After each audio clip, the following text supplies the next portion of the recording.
बबीता फोगाट जी, अगर अगर कोरोना को हराना है तो एक साथ आना होगा, उसमें आप धर्म और मजहब का रंग नहीं दे सकते हैं, और अगर उसकी आड़ में कोई बचने की कोशिश करता है तो उसका भी सच सामने आना चाहिए। बिल्कुल, देखिए देश से बड़ा कुछ भी नहीं है। सबसे पहले आता है हमारा देश, उसके बाद आती है इंसानियत, धर्म तो उसके बाद में आता है। तो हमें अपने देश को सबसे पहले बचाना है और कोरोना को हराना है। और इसमें माननीय प्रधानमंत्री नरेंद्र मोदी जी ने भी कहा है कि पूरे देशवासियों को एकजुट होकर हमें साथ आने की जरूरत है और कोरोना जैसी महामारी को, इस संकट की घड़ी में हम सबको एकजुट रहना है और इसको हराना है। हम इसको तभी हरा पाएंगे जब हम सब लोग एक साथ आएंगे।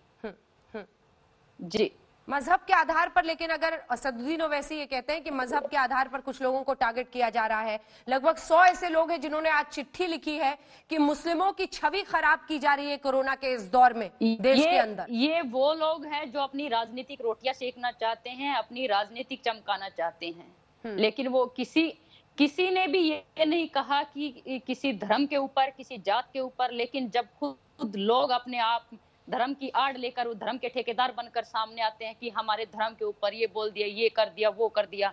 किसने बोला है? किसी ने भी नहीं बोला, लेकिन आप लोग धर्म की आड़ लेकर देश को नुकसान पहुंचा रहे हैं, देश को आप बर्बाद करना चाहते हैं। तो सबसे मैं कहूंगी कि बुरी बात हमारे देश के लिए इससे बड़ी और कुछ भी नहीं हो सकती। हम नाम दिखा रहे हैं उन लोगों के आड़ लेकर। जी गीता जी, हम आप एक बार फुल स्क्रीन दिखाइए गीता जी। हम उन लोगों के चेहरे दिखा रहे हैं जिन्होंने ये चिट्ठी लिखी है, जिसमें एसवाई कुरैशी साहब से लेकर वजाहत हबीबुल्ला साहब जो कि पूर्व अध्यक्ष हैं, अल्पसंख्यक आयोग के एस दुलत साहब, कश्मीर पर पीएमओ में पूर्व ओएसडी रह चुके हैं, नजीब जंग साहब जो इससे पहले एलजी थे, हर्ष मांदर साहब जो कि पूर्व आईएएस अधिकारी हैं। इन सब ने चिट्ठी लिख के कहा है कि मुस्लिमों की छवि कोरोना के इस दौर में, शिवशंकर मेनन शामिल है पूर्व विदेश सचिव, जूलिया रिबेरो जो कि पूर्व आईपीएस अधिकारी हैं, इन सब ने चिट्ठी लिखी है और उनका कहना है कि मुस्लिमों की छवि खराब की जा रही है। क्या होगा आपका जवाब इनको? देखिए, इनको मेरा यही जवाब है कि कोई भी मुस्लिमों की छवि खराब नहीं कर रहे, खुद ही लोग अपनी छवि खराब कर रहे हैं। क्योंकि लोगों ने जिस तरह से डॉक्टर नर्सों के ऊपर थूका है, जिस तरह नंगे बदन होके घूम रहे हैं, उनको शर्म आनी चाहिए। और फिर लोग उनके शुभ चिंतक बनकर उनकी साइड भी ले रहे हैं। कम से कम इतना तो सोचिए, आप किनकी साइड ले रहे हैं? जो गलत कर रहे हैं उनकी साइड ले रहे हैं आप देश को नुकसान पहुंचाना चाहते हैं। आप देश को नुकसान पहुंचाएंगे और लोग, और फिर कहते हो आप कि हमारे धर्म संकट में पड़ा है, हमारे धर्म के ऊपर सवाल किसी ने उठाया है? किसी ने भी नहीं उठाया, लेकिन आप लोग खुद अपने धर्म की आड़ के लेकर उसको खुद नुकसान पहुंचा रहे हैं, देश को भी नुकसान पहुंचा रहे हैं। क्यों वकार साहब? अगर सलमान खान, मैं तारिक फतेह साहब, ठीक है आप अपनी बात बोल ले, फिर मैं आऊंगी वकार साहब के पास। सलमान खान ने भी वीडियो बनाया, सलमान खान ने सीधा ऐसे ही लोगों को संदेश दिया। उन्होंने कहा कि अगर आप इस तरह से शेर बन रहे हैं और नियमों को तोड़ रहे हैं तो क्या आप में हिम्मत है कि अपने घर वालों को कांधा दे सके? लोगों की मौत हो रही है इस बीमारी से, इसकी गंभीरता को समझिए। तारिक फतेह साहब देखिए, ये जब कोरोना वायरस हवा में था, लोग मर रहे थे, तो ये जो सड़कें बंद करके वो शाहीन बाग वाली जितनी खवातीन थीं जिनको बिठाया गया था, उनके हस्बैंड्स ने या उनके माँ बाप ने या भाइयों ने, उनको तो इस्तेमाल कर रहे थे ना। आपको पता था कि लोग मर रहे हैं चाइना में, आपने फिर भी जब तक उन औरतों को जबरदस्ती नहीं हटा गया, आप नहीं हटे। जब कोरोना वायरस आ गया, सब हो गया, तब भी आप बैठे रहे वहां।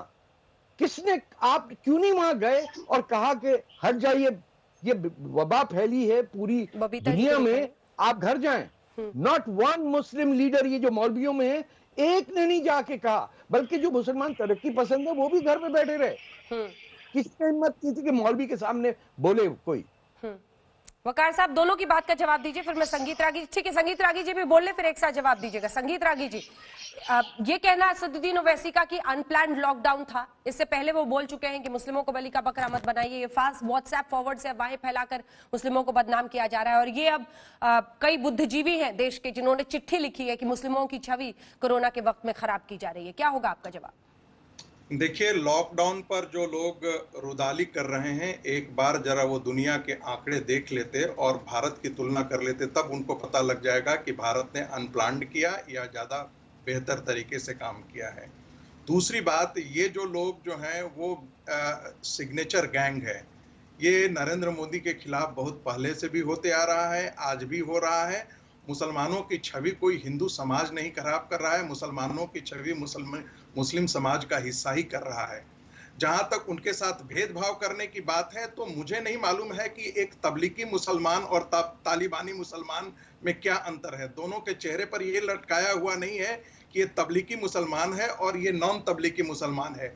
जहां तक तबलीगियों का सवाल है और मुसलमानों के रहने का सवाल है, वो एक ऐसे एरिया में रहते हैं जो आम मूलचाल की भाषा में वो घेटो एरियाज हैं।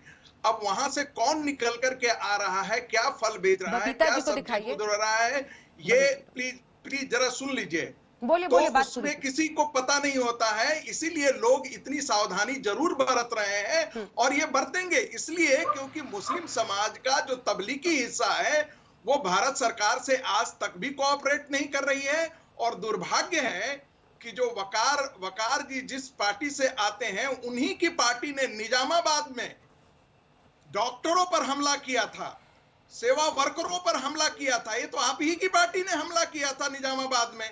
आप कैसे बता रहे हैं?